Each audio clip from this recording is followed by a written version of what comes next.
hoje nós vamos trabalhar as questões de fonte de energia, a questão da produção da fruticultura irrigada, a produção do espaço no estado do Rio Grande do Norte. Então, a primeira questão, ela diz o seguinte, lendo aí na tela comigo. O professor de Geografia ouviu numa de suas aulas a seguinte pergunta de um aluno. Coisa rara, pergunta, os alunos são muito calados, né? Mas tem aquele curioso. Professor, que danado são vegetais halófitos? Qual deveria ser a resposta?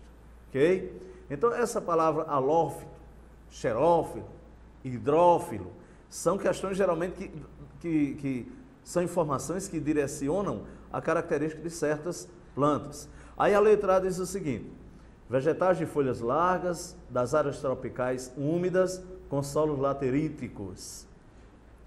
Volto para a tela aqui, por favor.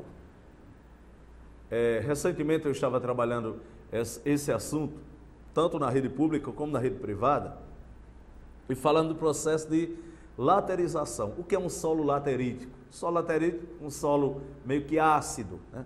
Um solo que não tem...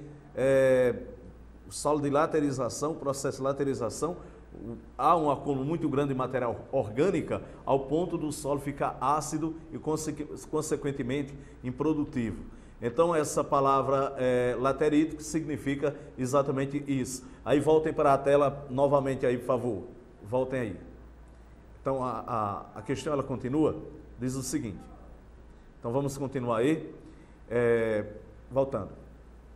Vegetais que vivem em solos secos com acentuado caducifolismo.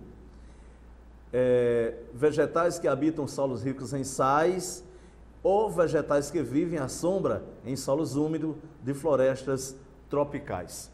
Então, gente, vamos ver agora, por favor. Voltando para cá, por favor. Vejam bem, tem uma informação aí que diz o seguinte, solos ricos em sais.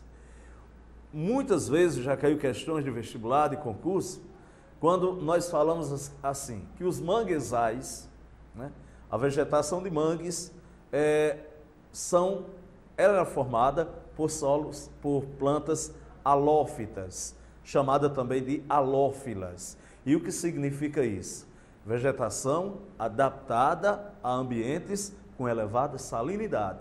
Então, nesse caso, solos ricos em sais. Tipo assim, o manguezal. A área de mangue é uma área, obviamente, é uma área de avanço da maré. E nós sabemos que a água da maré, de maneira bem salítica, bem salobra, né? A água da maré faz com que aquele solo fique ali salino também.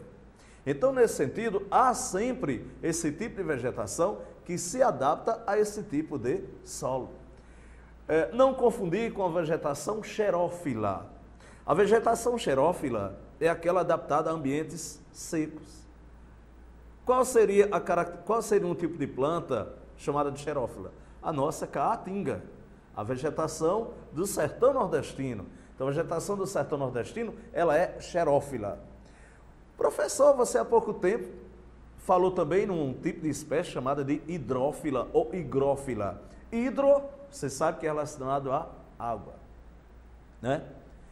Veja bem, então a vegetação hidrófila ou higrófila é aquela adaptada a ambientes úmidos, tipo aquela vegetação, a mata de igapó, lá da floresta amazônica, é um tipo de vegetal que ele fica adaptado a ambientes bem úmidos, portanto elas são hidrófilas. A nossa caatinga, a nossa vegetação adaptada aqui do sertão nordestino, bem ali, né?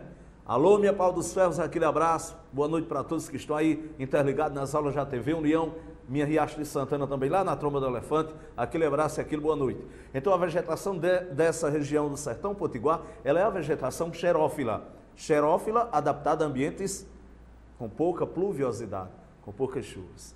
E, como a questão pediu aí, né, o aluno fez uma pergunta, o aluno meio curioso, né, o que são vegetações, vegetação halófila? Então, os solos halófilos são solos ricos em sais, né, e se na questão do vestibular, do próximo vestibular aqui da UFRN, falar sobre a natureza dos mangues, os manguezais são vegetações, obviamente, halófilas, habituadas a ambientes com elevada salinidade. Ok, pessoal? Mais do que comentada essa primeira questão. Voltem aí para a tela, por favor.